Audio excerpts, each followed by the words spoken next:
When Humans Outsmart You HFY Audiostories, yes, the floor is a weapon. The Galactic Council had always considered humans to be a peculiar species, clever, resourceful, but ultimately harmless in comparison to the more advanced civilizations of the galaxy. They were good allies, with their creative thinking and adaptability, but the Council never thought humans were capable of much more than ingenuity in a tight spot.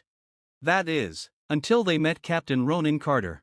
Captain Carter's reputation had spread like wildfire among the alien races that made up the Council's military ranks. He wasn't the biggest or the strongest, nor did he command the most advanced technology, but every enemy that faced him soon learned one thing: Captain Carter had a knack for outsmarting even the most powerful foes, and he did it in ways no one expected.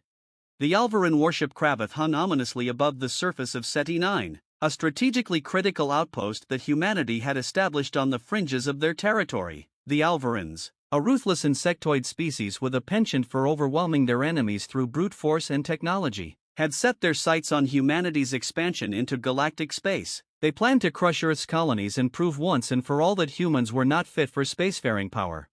On board the Kravith, Admiral Krenth watched the human outpost below, a smug smile on his mandibles. The human colony's defensive systems were laughably outdated compared to Alvarin technology. His elite troops had already landed and begun advancing through the base. It wouldn't be long before they breached the command center and captured the outpost entirely. "This will be over quickly," Krenth said to his second-in-command. "Humans always rely on their tricks, but we'll crush them before they even have time to think." Inside the command center on the surface, Captain Ronin Carter stood calmly, watching the incoming Alvarin forces on the holomap. His team of engineers and soldiers moved about in a hurry, prepping the defenses as best they could. Though Carter knew full well they couldn't hold back the Alvarins with force, they didn't have the firepower or the numbers. "Captain," one of his officers, Lieutenant Sarah Jansen, said as she approached him, "we've rigged the outer perimeter, but it's only going to slow them down. We need a miracle." Carter nodded, a faint smile on his face. "We don't need a miracle, Lieutenant, just a bit of unconventional thinking." Jansen raised an eyebrow. "You have a plan?" Carter turned to her, his eyes gleaming with the kind of mischief that had earned him his reputation. "You could say that. Ever heard the phrase, 'the floor is lava'?" Jansen blinked. "What?" Carter pointed to the holomap where the Alvarin forces were advancing. "They've got the tech, they've got the numbers, and they've got the brute strength, but they don't expect us to use the base itself as a weapon." Jansen stared at him, still confused. "Sir, are you saying the floor is a weapon?"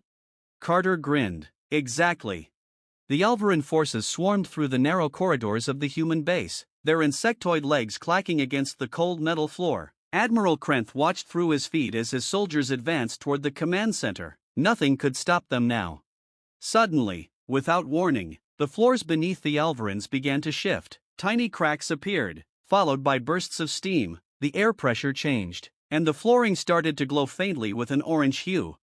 "What's happening?" One of the Alvarin soldiers screeched over the comms, but before they could react, the floor erupted into a molten flow of liquefied metal, burning their legs and forcing the once unstoppable warriors to scramble in panic.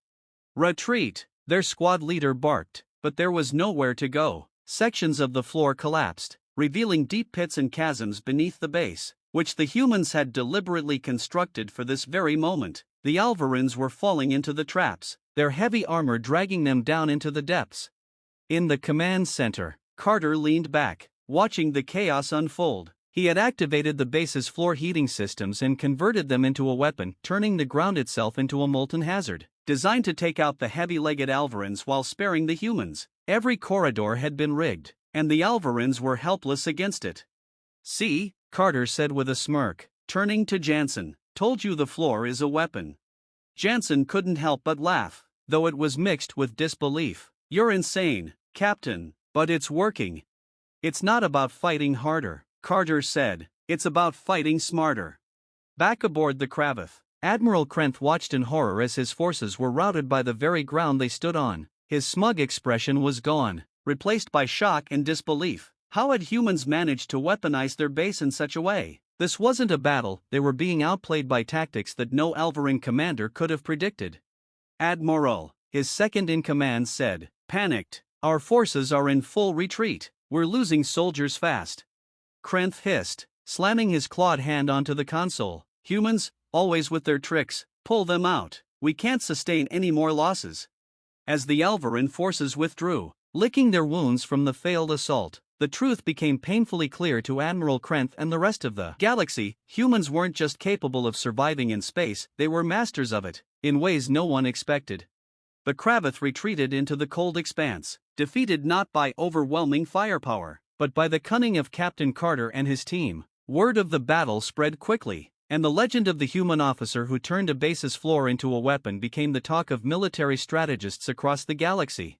Back on SETI 9, Carter surveyed the aftermath of the battle with satisfaction. The Alvarins had retreated, and the human outpost was safe for now. Jansen walked up beside him, shaking her head. "I can't believe it worked. You really turned the floor into a weapon." Carter chuckled. "You'd be surprised what you can do when you think outside the box, or in this case, beneath your feet." Jansen smirked. "What do you think the Alvarins will say when they report back to their command?" Carter shrugged, his smile growing wider. "Probably something along the lines of 'Don't underestimate the humans.'" As the sun set over the base, Captain Ronin Carter knew that today's victory wasn't just about survival, it was a reminder to the galaxy that humans didn't fight like anyone else, and that, in the end, made them the most dangerous species of all.